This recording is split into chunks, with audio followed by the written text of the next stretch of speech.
Hello there, 7th graders. This is Mrs. Minowitz, and I'm here today to talk to you about a pattern of inheritance called complete dominance. And this is what we have looked at so far in class. We haven't looked at anything else so far except for complete dominance. So every example or thing that we've talked about in class would be looking at this as far as how we figure out things like heterozygous, homozygous, dominant, and recessive, just like what we did in the monster genetics. So complete dominance means that one allele is completely dominant over the other. What that means for when we're looking at their genotypes and phenotypes is that if a genotype is heterozygous, it's going to show the dominant phenotype. This is exactly the same as what we did when we were looking at monster genetics. There are other patterns of inheritance that we are going to talk about a little bit about, but this is the main one that we are going to focus on. When we look at complete dominance, one of the things that we're going to do is we're going to be using something called a Punnett square. And a Punnett square is a tool for figuring out what our chances are of getting individuals with a different trait, what the offspring or the babies, what trait we can predict what percentage they would have for a particular trait using this thing called the Punnett square. So when we do a Punnett square, okay, all that it is just a box that has like 4 little boxes inside of it. So a Punnett square, you can add this onto your note sheet, is just a box basically where we make a T inside to make 4 smaller boxes. So a Punnett square is used again to predict the percentages of a certain trait in the offspring or the babies. So if we had, for example, an individual where their trait, okay, there were 2 individuals that were heterozygous for a trait. So say we were looking at brown eyes and blue eyes, and we're going to say that these parents are both heterozygous. So remember, heterozygous is that they have a different allele, one capital, one small. And we're going to say this is with brown eyes. So dominant would be brown, recessive would be blue. And so I've written here, if I have 2 heterozygous parents, the first one, capital and small, the second one, capital and small. And I'm actually going to move my Punnett square over a little bit because we're running out of space here. But with this Punnett square, I now take the information and put it on here in order to figure out what the chances are of their children having brown eyes or blue eyes. So I take one parent and I put it on the top, and I separate my letters, capital B and little b, because remember, you only get one gene from each parent, one copy from each parent. And then I take the other parent and I put it on the other side, and again, I separate my letters. Okay.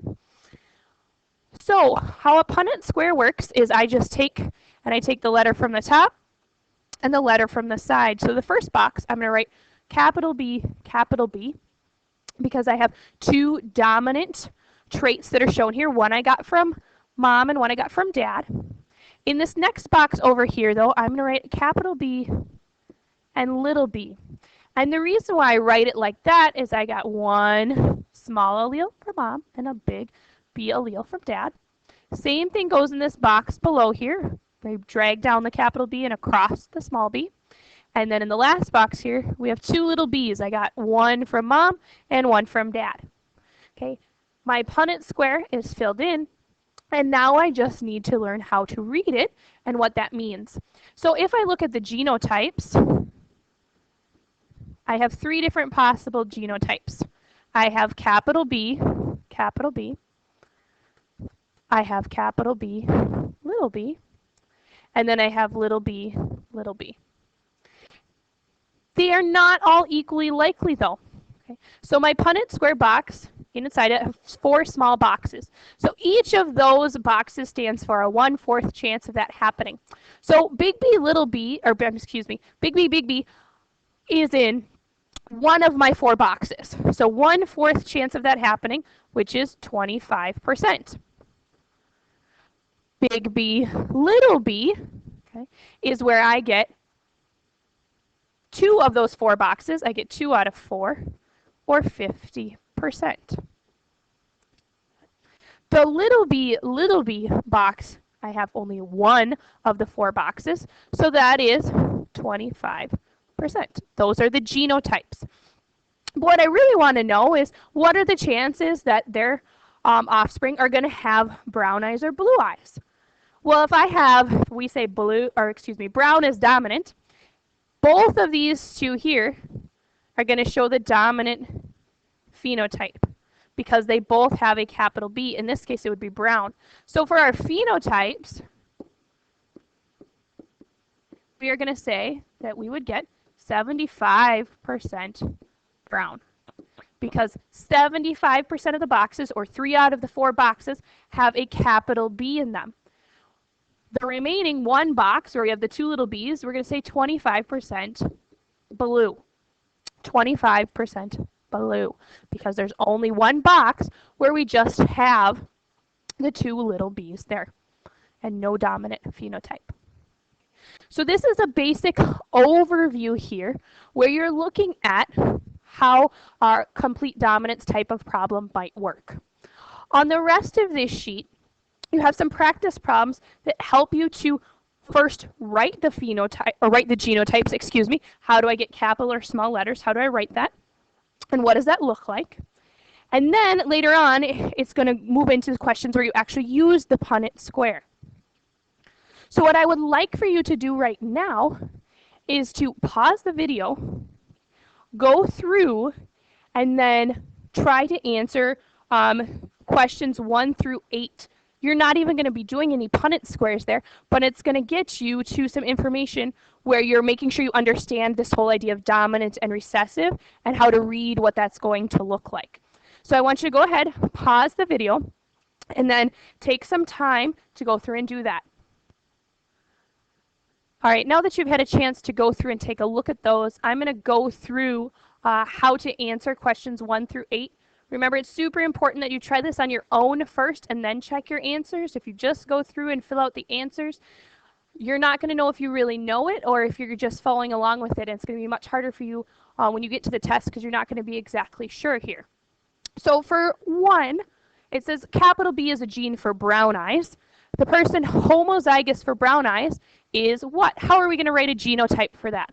So homozygous means our alleles are the same, and brown eyes is a capital B. So our genotype is just going to be capital B, capital B.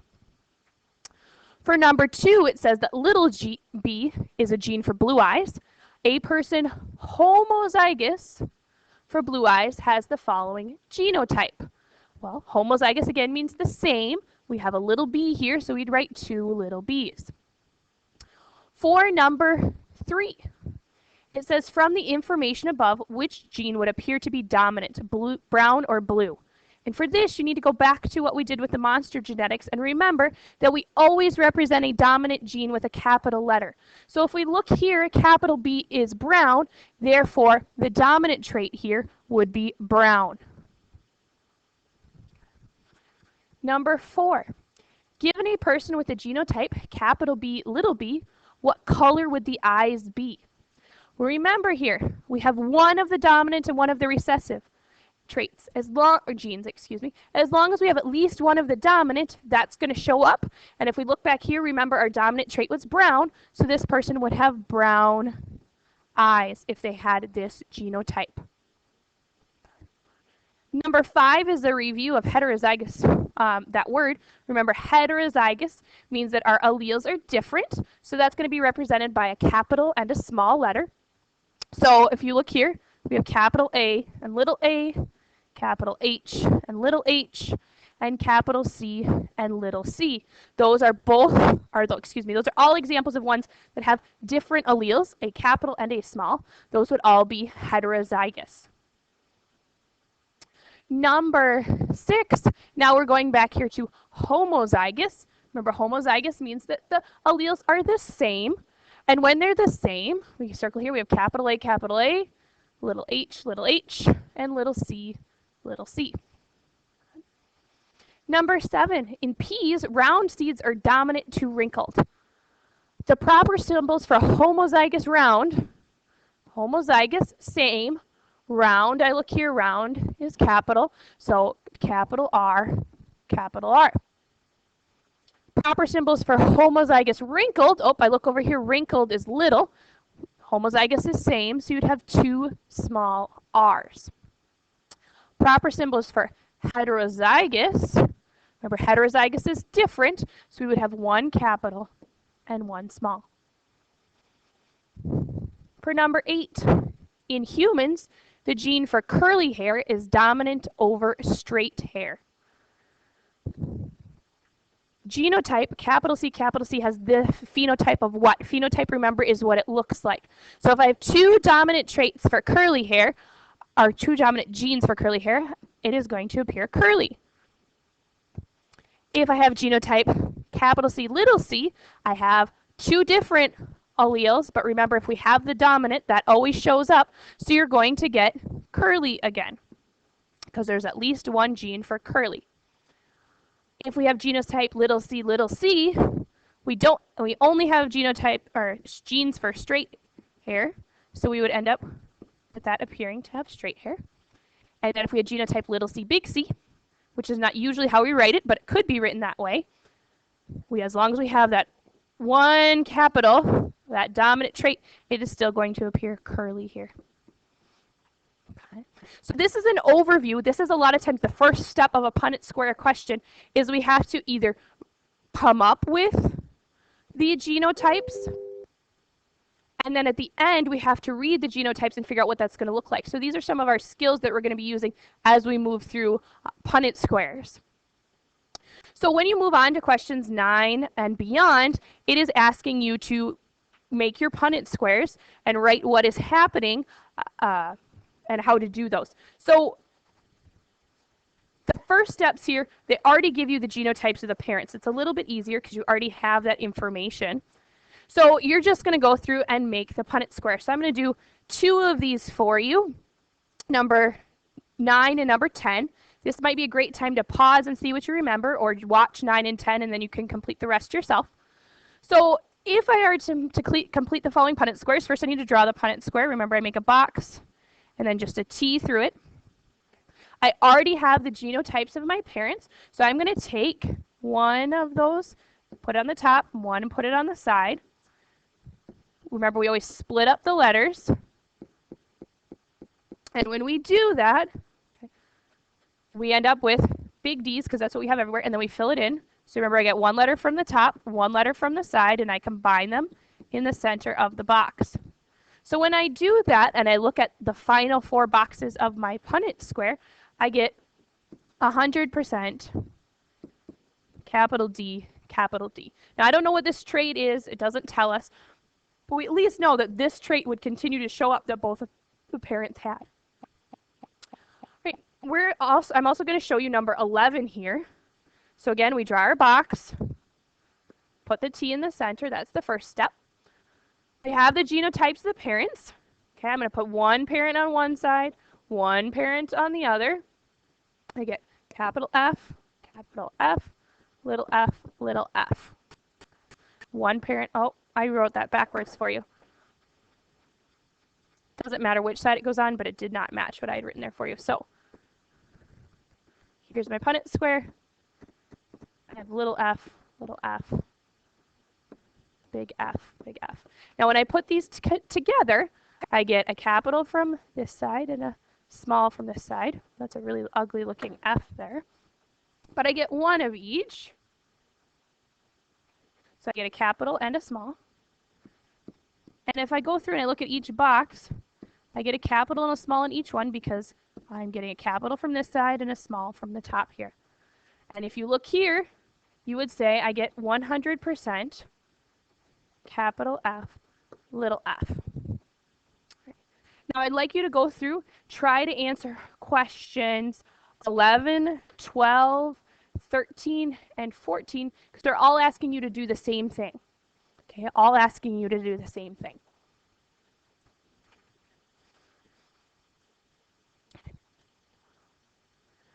Once you finish that, we're going to move on here to adding another step into our Punnett squares. This is where you are going to actually have to figure out the genotypes of the parents. So cross This word just means we're going to make a Punnett square for our two different individuals. Homozygous dominant with heterozygous. You can choose any letter for these. I'm going to choose the letter B because it's really easy to tell capital and small apart, but that's not super important which letter you choose. Homozygous dominant. Homozygous means the same. Dominant, capital letter. So this parent is going to be capital B, capital B. Heterozygous, remember we have different alleles. We're going to get a capital and a small. Capital B, little b. When you do that, now we need to make our Punnett square. I take one parent, I put on one side, the other parent I put on the other side, and I remember split apart my letters. So capital B, little b, big B, big B. Then I fill it in. Remember, you get one letter from the top, one letter from the side. So capital B, capital B, capital B, little b, capital B, capital B, capital B, little b. Now, I don't know what trait this is, so I still can't tell you what they're going to look like, but I am going to be able to at least tell you what I get for genotypes. So I get capital B, capital B. I get 2 of the 4 boxes, which is 50%. For capital B, little b, again, 2 of the boxes, that is 50%. 50% for each one of those. Questions 16, 17, and 18 are asking you to do the same thing there. The only difference is that your genotypes are going to be different. I'm also going to show you, moving on to the back page here, so go ahead, do 16, 17, 18, and then come back to the video. I am going to show you how to do question number 19 as well, because we're adding in another final step here. And this would be kind of as complex as we're going to make it for complete dominance for your final Punnett squares there. So a certain breed of dog can have a black coat or a brown coat. Black is dominant over brown. If a dog homozygous for a black coat is crossed with a brown dog, what are the genotypes and phenotypes of the offspring? So first step here, we pick a letter. I'm going to use B because we're talking about black and brown. Then I need to figure out the genotypes of the parents. So it says dog homozygous for black coat. Homozygous means same. If I go back here, it says that black is dominant, so that's going to be a capital B. So this parent here, I'm going to write as capital B, and that is because homozygous same, black coat is dominant, so I have a capital letter. The other one is a brown dog. Now it does not say homozygous or heterozygous. However, brown is recessive, and the only way we're going to see that then is if we have 2 little b's. We can't have any capital B's. So that's our next step there. We need to draw our Punnett square. Take one parent, put it on one side, one parent, put it on the other. Little b, big B. I fill in the boxes. Remember, you get one letter from the top, one letter from the side. And when I do that, this final step here, I have 100% of the offspring have capital B, little b. Well, with this question now, I can also explain what the dogs are going to look like. So if you remember here, black coat is dominant. So since all of these would have one dominant allele, they're all going to show that dominant trait. So you should get 100% black for the dogs. So if you expected this, if you cross this, you would expect to get 100% black dogs. You can now move on to questions 21, or 20, 21, and 22. One important thing about 21 is it says take 2 of the offspring from problem 1. That would be 2 of the ones from the boxes. So that would be capital B, little b, crossed with capital B, little b. Draw your Punnett square, see if you can figure out what % would appear black and what % would appear brown. And then you can move on to questions 21 and 22. That's all there is here with complete dominance for Punnett squares. You want to go through, finish up this worksheet, and then there's some additional practice in class.